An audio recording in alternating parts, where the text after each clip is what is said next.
Standard 8, chapter number 6, subject social science, human resources.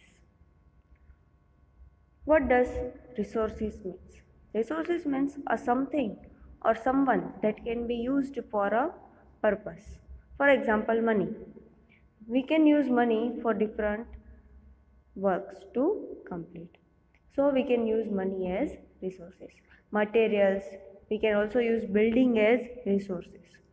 Staff, that means human. Humans are also used as resources, or we can say that humans are resources because we need labor work or humans to fulfill our work. We can also work as a resources. So today we are going to learn about the human resources, how human can be used as resources or for the development of the country.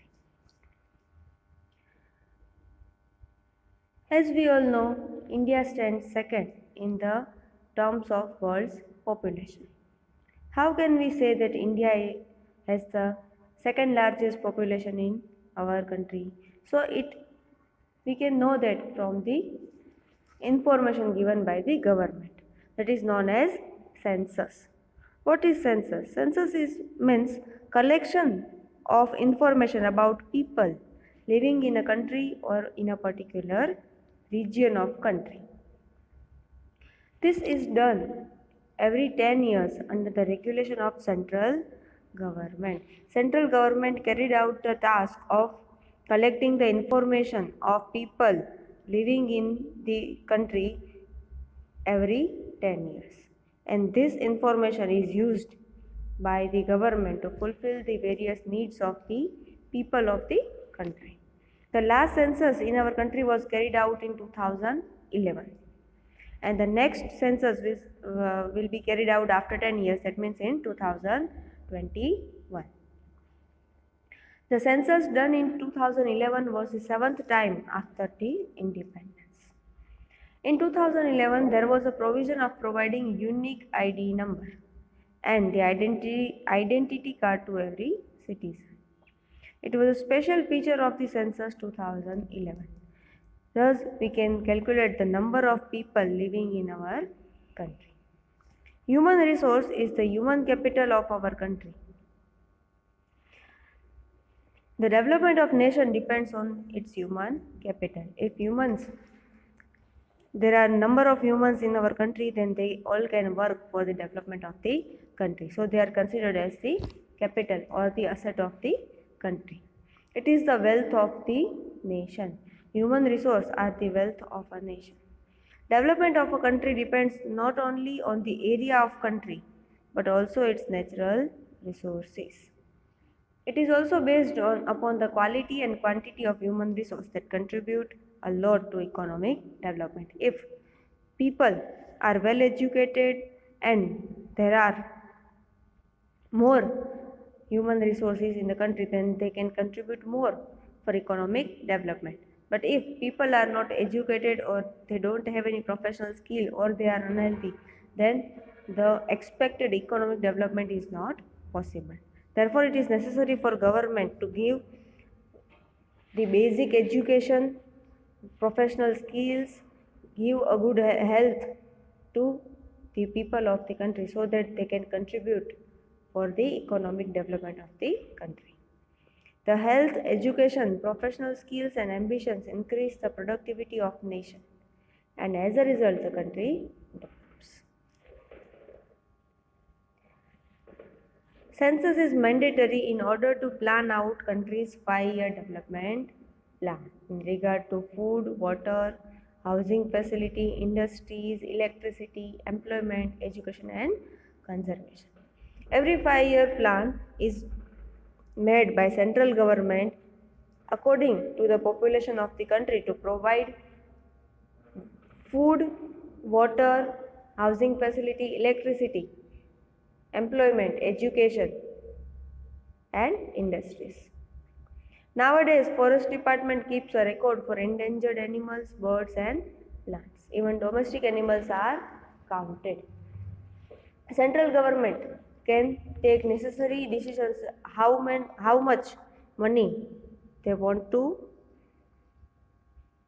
invest in different department, in food, in water, in education, how much they want to invest in employment, electricity, and for the industries.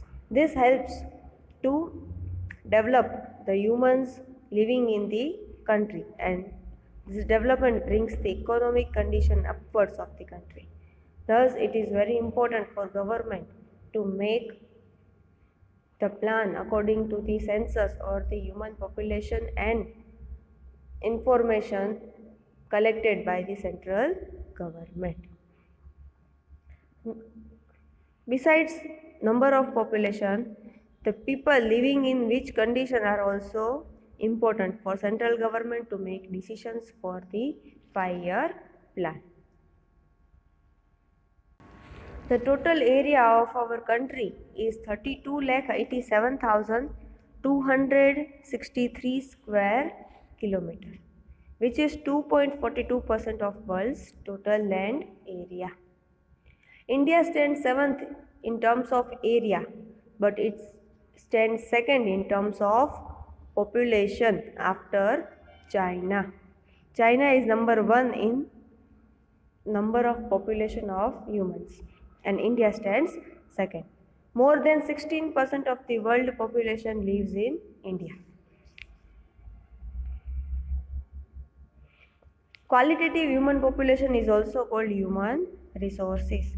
Qualitative and quantitative, these are the two terms. Quantity means number of humans, and quality means the person who has good education, health, intelligence, and who can contribute more to the economic condition of the country. That is known as qualitative human population.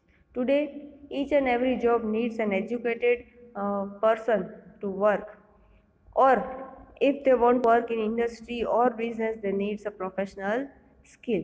This, if sportsmen want to play, they also needs a good sportsman training, etc.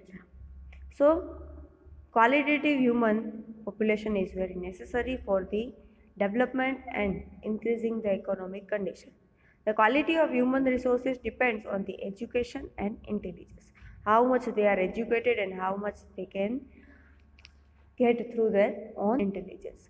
Skilled citizens like doctors, educationalists, engineers, sportsmen, industrialists, businessmen, farmers, artisans, laborers, and other responsible citizens are human resources. Farmers also needs skilled in farming. They should have information about fertilizers, pesticides, and different types of crops. They should have information about the facilities provided by the government for farmers. Sportsmen, industrialists also needs professional laborers, skilled laborers for their industry. So we can say that quality or education is must in each and every population of the country, so that can be used for the country. Children and youth are the potential resources. That means they can be used for the future development of the country. Therefore, today our country is giving more importance to the education of children and youth. They are also giving free educations, primary education and secondary educations to the children of our country, so that they can get education and work as a resource in future of the country. In next part, we will learn about how the population of our country increased and what are the reasons behind the population growth of our country. Till now, you have to read the meaning of resources, human resources, and census, and by heart the number of land area of our country. Thank you.